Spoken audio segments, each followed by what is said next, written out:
சங்கத்தில் பாடாத கவிதை அங்கத்தில் யார் தந்தது?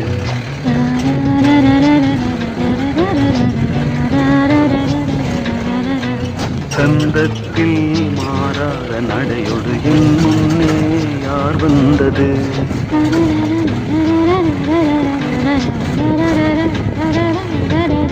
தமிழ்ச்சங்கத்தில் பாடாத கவிதை அங்கத்தில் யார் தந்தது?